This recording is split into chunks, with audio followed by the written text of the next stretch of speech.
అన్నా చేయాలి.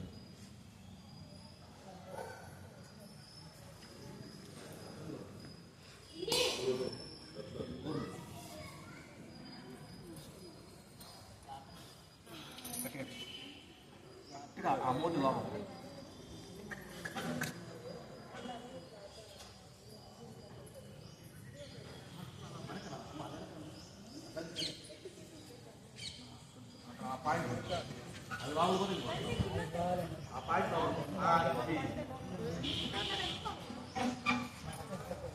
అమ్మాయికి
స్టార్ట్ అయిందా ఛానల్?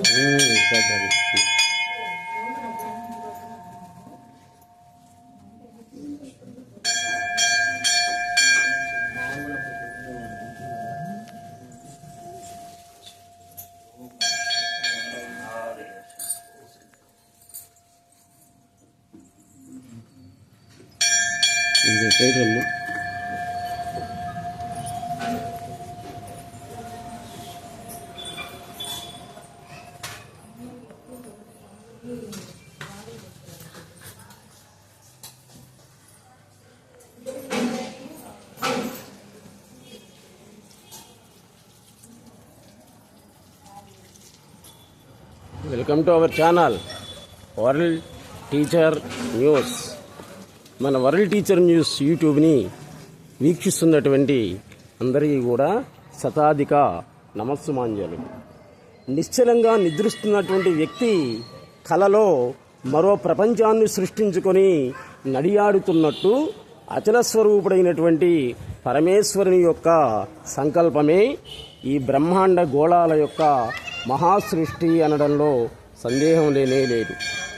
ఒకే పరతత్వం సంకల్పం లేనప్పుడు శివుడుగా ఉంటుంది, సంకల్పం ఉన్నప్పుడు పార్వతిగా అంటే ప్రపంచంగా ఉంటుంది. ఆ శివుడే అనిలాచల శివుడుగా శ్రీకాళహస్తిలో ప్రాణలింగమై కొలువై ఉన్నాడు. ఆ పార్వతీదేవి జ్ఞానప్రసూనాంబిక అనేటువంటి పేరుతో క్రీడిస్తూ ఉంది. ఆపదలోకి త్రోయడం, ఆపద నుండి రక్షించడం ఆ క్రీడలో భాగమే అవుతుంది.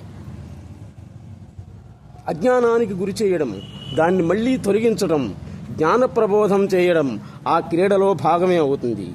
మంచి చెడులు అనే తక్కెడలని అటు ఇటు సమాంతరంగా లేనట్లు మళ్ళీ ఉన్నట్లు సరిచూసుకుంటూ ఉండడం ఆ క్రీడలో భాగమే. ఒకడే ఆడుకుంటూ ఉన్నప్పుడు ఇంకా ఓడేవాడెవడు, గెలిచేవాడెవడు, రెండూ వాడే అవుతాడు. ఎందుకు అంటే నా ఇష్టం అంటాడనమాట. నాకు ఈ రోగాలని, భయాలని, ఈ విధమైనటువంటి ఆకారాలని కుంటి గుడ్డి మూగవాడికి ఎందుకు తయారు చేసావు అంటే ఆయన ఏమంటాడంటే నా ఇష్టం అని అంటాడు అనమాట. నా ఇష్టం వచ్చినప్పుడు నువ్వు ఉండటమే అని అంటాడు. కాబట్టి అది క్రీడ. ఆ క్రీడలో భాగమే ఇదంతా కూడా. సకల నామరూపాలుగా తానే అయినప్పటికీ సుబ్రహ్మణ్యం అనేటువంటి పేరుతో, ప్రత్యేక నామంతో, ప్రత్యేక రూపంతో ప్రత్యేకంగా వ్యక్తమైంది. Everything is possible for God. మాయామయ అయినటువంటి అమ్మకు అన్నీ కూడా సాధ్యమే అనటంలో సందేహం లేనే లేదు. తన శిష్యులకి జ్ఞాన ప్రబోధం చేస్తూ ఉంటారు ఆయన. ఆ జ్ఞాన ప్రసూనాలన్నిటినీ కూడా బాబు అనేటువంటి ఒక శిష్యుడు ఏరుకొని గ్రంథస్థం చేశాడు.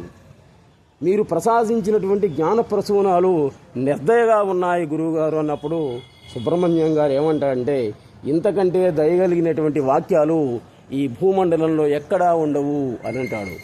వాడి సద్గురు సుబ్రహ్మణ్యం గారు అంటే ఒక అవధూత, ఆధునిక రమణ మహర్షి అనటంలో ఎటువంటి సందేహం అనేటువంటిది లేనే లేదు. ఆయన మాటే వేదం. ఆయన ఉన్నటువంటి శ్రీకాళహస్తి అనేటువంటిది మహాక్షేత్రంగా భాసిస్తూ ఉంది. ఆర్తులు అనేటువంటి దీప పురుగులు జ్ఞానాగ్నికి ఆకర్షించబడి తన సంస్కార బీజాలని దహింపదేసుకుంటూ ఉంటాడు. దీపం అనేది దీప పురుగులను ఆహ్వానిస్తుందా? ఆహ్వానించదు, వాటంతట అవే వస్తాయి. అలాగే సముద్రం నదులను ఆహ్వానించరు. గురువు జ్ఞాన ప్రబోధానికై ఎవరిని ఆహ్వానించడు. వాళ్ళే వచ్చి జ్ఞానాన్ని తీసుకొని వెళ్ళిపోతూ ఉంటారు. అజ్ఞానాన్ని మింగేసేటువంటి జ్ఞాన కేంద్రం సద్గురు సుబ్రహ్మణ్యం గారు ఒక పాదధూళి అనటంలో సందేహమే లేదు. గురువు ఇచ్చినట్టు కనపడదు, భక్తులు తీసుకున్నట్టు కనపడదు. కానీ తమకే తెలియనటువంటి ఏదో వెలితితో ఉంటారు ప్రతి ఒక్కడు కూడా. సద్గురు సన్నిధిలో ఆ వెలితి పూడిపోయినట్లు అనుభూతి కలిగి సంతృప్తితో తిరిగి వెళుతూ ఉంటారు. వారి అనుగ్రహ భాషణలన్నీ కూడా జ్ఞాన ప్రసూనాలు అనేటువంటి పుస్తకంగా తయారయ్యాయి. మీరు శ్రీకాళహస్తి వెళ్ళినప్పుడు సద్గురు సుబ్రహ్మణ్యం గారిని దర్శించి ఆ జ్ఞాన ప్రసూనాలు అనేటువంటి పుస్తకాన్ని కొనుక్కొని మీరు నిత్య పారాయణగా చేసినట్లయితే రోజుకో పావు గంట మీకుండేటువంటి కష్టాలు ఎట్లాగు కష్టాలు నష్టాలు అనేటువంటివి దేవుడు ఇచ్చినవి పోవు అనమాట. కానీ కష్టంగా అనిపించదు అనమాట. ఎటువంటి ప్రాబ్లం వచ్చినా కానీ ప్రాబ్లంగా అనిపించదు. అది ఈ అవధూతల యొక్క గొప్పతనం. గంధానికి గంధం పుయ్యగలమా? చూడండి, గంధానికే గంధం పుయ్యగలవా? నీటిని పలచన చేయగలవా?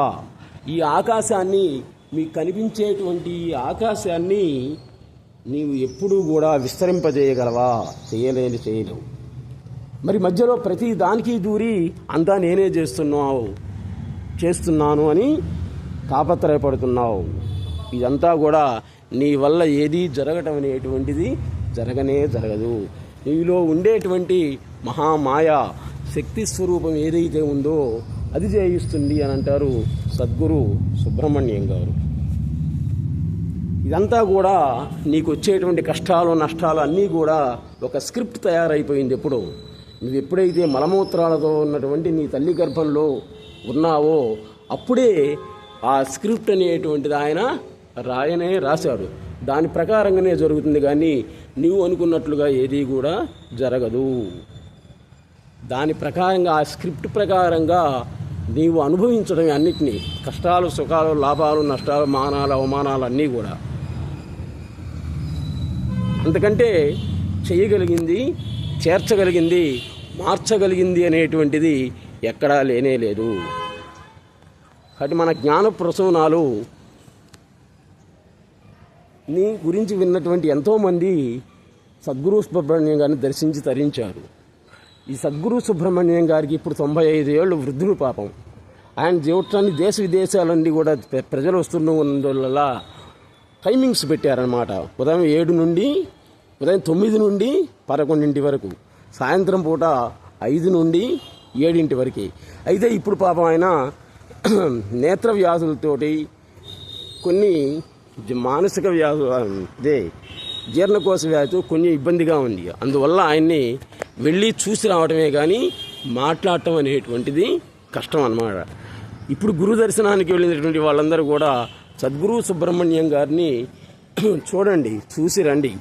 కానీ ఎక్కువగా ఆయనతో మాట్లాడటానికి కుదరదు. ఇప్పుడు మాట్లాడలేని పరిస్థితిలో ఉన్నాడు అనమాట. ఆయన ఆరోగ్యం కుదురుపడాలని తొందరలోనే ఆయన మళ్ళీ మనందరితోటి కూడా ఎప్పటిలాగా మాట్లాడుతూ జ్ఞాన ప్రబోధ చేయాలని కోరుకుంటాం తప్ప మనం చేయగలిగింది ఏమీ లేదు. Please subscribe our channel world teacher news. నమస్తే.